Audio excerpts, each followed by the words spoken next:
Salam damai sejahtera dan salam sehat bagi kita semua sahabat Maturia Ministry. Kita berjumpa kembali di akhir pekan, Sabtu 16 Oktober 2021 dalam program Perenungan Pagi Maturia Ministry sebagai tuntunan iman bagi kita semua. Hari ini kita patut bersyukur untuk anugerah kehidupan yang Tuhan berikan, untuk kesempatan berharga, untuk cinta kasih yang kita alami dan yang kita bisa berikan, serta dalam sukacita yang kita rasakan untuk setiap kebaikan Allah bagi setiap kita yang mengalami setahun usia kelahiran dan usia pernikahan. Teristimewa bagi Saudari Hana Ayu Permata Putri, Saudara Ade Octavianus Lubis, Ibu Wiwik Utami Barus, dan Saudara Octavianus Albert Luhulima yang mengalami setahun usia kelahiran, dan bagi keluarga yang berbahagia, keluarga Bapak Yohan Wenur dan Ibu Melda Mutiara Elizabeth Hutagalung yang mengalami setahun usia pernikahan. Doa kami kiranya anugerah rahmat kasih sayang Tuhan Yesus senantiasa memberkati dengan kesehatan, kekuatan, hikmat dan kebajikan, serta kebahagiaan dalam menapaki hari-hari hidup pemberian Tuhan ke depan bersama dengan kehidupan keluarga terkasih. Kini kita akan disapa dengan kebenaran firman Tuhan, mendahulunya kita sehati dalam doa. Bapa di sorga, saat ini mata dan hati kami hanya tertuju kepadamu. Urapilah kami dengan Roh Kudus-Mu dan penuhilah kami dengan hikmat Allah, sehingga kami yang sederhana dan terbatas ini dimampukan untuk memaknai kebenaran firman-Mu. Dan kami pun menjadi pelaku yang setia di dalam kehidupan kami. Di dalam nama Tuhan Yesus kami berdoa. Amin. Bacaan Alkitab terambil dalam surat Rasul Paulus kepada jemaat di Korintus, 1 Korintus pasal yang ke-10, ayat yang ke-23 dan ayat yang ke-24 yang menyatakan, segala sesuatu diperbolehkan, benar, tetapi bukan segala sesuatu berguna. Segala sesuatu diperbolehkan, benar, tetapi bukan segala sesuatu membangun. Jangan seorang pun yang mencari keuntungannya sendiri, tetapi hendaklah tiap-tiap orang mencari keuntungan orang lain. Demikianlah sabda Tuhan.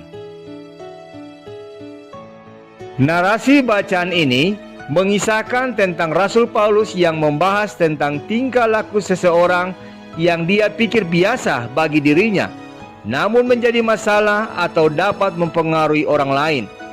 Yang menjadi fokus persoalan waktu itu ialah soal memakan makanan yang diperbolehkan kepada ilah lain. Apakah salah kalau kita memakan makanan yang sudah dipersembahkan kepada ilah lain? Paulus mengatakan bahwa kalau ada yang memperingatkan, maka janganlah kita memakannya. Namun saudaraku, bisa saja ada argumen lain yang akan kita katakan kalau ada yang memprotes tingkah laku kita. Misalnya saja, apakah boleh memakai jeans ketika kita bersekutu beribadah di gereja? Apakah seseorang boleh menggunakan rok mini ketika ia ke gereja? Apakah seorang pendeta bisa berambut gondrong? Apakah orang Kristen bisa bertato?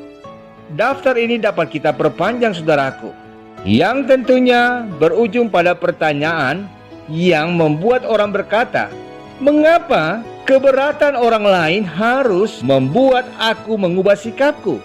Seperti yang dikatakan pada ayat yang ke-29 oleh Rasul Paulus. Jean-Paul Sartre, seorang filsuf Prancis, mengatakan, hell is the other. Dia mengatakan bahwa ada saatnya manusia merasa kalau hidupnya terpenjara karena pendapat orang lain atas dirinya. Bayangkan kalau kita selalu mengubah sikap kita berdasarkan apa yang orang lain katakan tentang diri kita. Hidup kita akan menjadi neraka karena semua orang juga punya pendapat yang berbeda-beda. Lalu apa yang harus kita lakukan saudaraku? Bukankah semua manusia punya kebebasan untuk bertindak menurut kehendaknya masing-masing? Jawabnya adalah segala sesuatu diperbolehkan, tetapi hendaklah kebebasan ini kita gunakan untuk keuntungan orang lain. Tentu hal ini tidak mudah untuk kita pikirkan.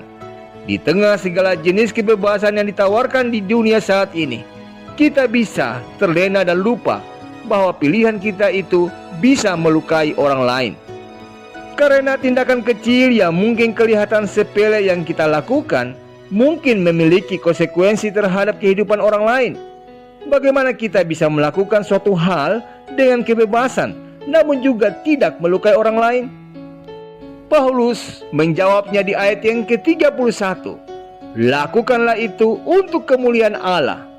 Paulus mengingatkan kita bahwa tujuan hidup kita adalah untuk kemuliaan Allah. Jadi, setiap pilihan yang kita lakukan seharusnya pilihan yang hasilnya dapat memuliakan Allah, saudaraku. Paulus mengajarkan agar jemaat Korintus selalu memilih segala sesuatunya dengan hikmat Allah. Dengan demikian, kita bisa menjatuhkan pilihan yang tepat. Karena itu, pertanyaan utama yang harus kita ajukan setiap kali kita diperhadapkan pada dilema kehidupan seperti ini ialah, apakah itu berguna? Apakah itu membangun? Apakah itu merugikan orang lain? Apakah itu memuliakan Allah? Kalau semua jawaban ya, lakukanlah. Kalau semua jawaban tidak, jangan kita lakukan. Kalau jawabannya ada ya dan tidak, pertimbangkanlah solusi atau alternatif yang terbaik dengan tuntunan hikmat Tuhan. Dan kalau kita yakin bahwa hal itu memang memuliakan Allah, maka kita bisa terus melakukannya. Kita juga bisa mengurangi gesekan terhadap orang yang berpendapat berbeda dengan berdiskusi dengan mereka. Melalui dialog, sharing, kita bisa bertukar pikiran, dan siapa tahu kita bisa memberikan pencerahan, atau mungkin kita yang akan belajar melihat sudut pandang orang lain. Apapun yang kita lakukan, lakukanlah untuk Tuhan. Pilihlah dengan bertanggung jawab dalam tuntunan hikmat Allah. Amin. Saudaraku, mengakhiri perenungan di saat ini, mari kita sehati dalam doa. Bapa yang mulia, syukur dan terima kasih untuk anugerah waktu bagi kami, sehingga kami boleh ada lagi di akhir pekan di minggu ke-20 sesudah Pentakosta. Demikian juga untuk sabdamu yang mengingatkan setiap kami agar dengan tuntunan hikmat Tuhan kami dapat menggunakan kebebasan secara bertanggung jawab dalam membangun setiap relasi kami dengan sesama kami demi hormat dan kemuliaan nama Tuhan. Biarlah pagi ini tangan kuasa-Mu menyertai setiap langkah hidup kami, dan biarlah hanya rencana dan rancangan serta kehendak-Mu yang terjadi dalam menjalani kehidupan kami di saat ini. Demi Kristus Yesus kami berdoa. Amin. Jemaat terkasih, tanpa terasa setahun lebih kita bersama dalam channel GPIB Marturia Lampung, khususnya dalam layanan Marturia Ministry. Saat ini kami menyampaikan permohonan pamit kami karena alih tugas kami yang saat ini di mana kami melayani di GPIB Immanuel Bung Karno, Mataram. Terima kasih untuk kesetiaan Bapak Ibu, saudara-saudari, sahabat Marturia Ministry yang dengan setia mengikuti dan menopang renungan pagi dalam layanan Marturia Ministry di channel YouTube GPIB Marturia Lampung. Harapan dan doa kami, sahabat Marturia Ministry, tetap setia mengikuti dan menopang layanan Marturia Ministry di channel YouTube GPIB Marturia Lampung, sehingga kita menerima berkat kehidupan bagi pertumbuhan iman kita semua. Akhirnya, anugerah, berkat, dan shalom Allah senantiasa menyertai kita sekalian. Soli Deo Gloria, hanya kemuliaan bagi Allah saja.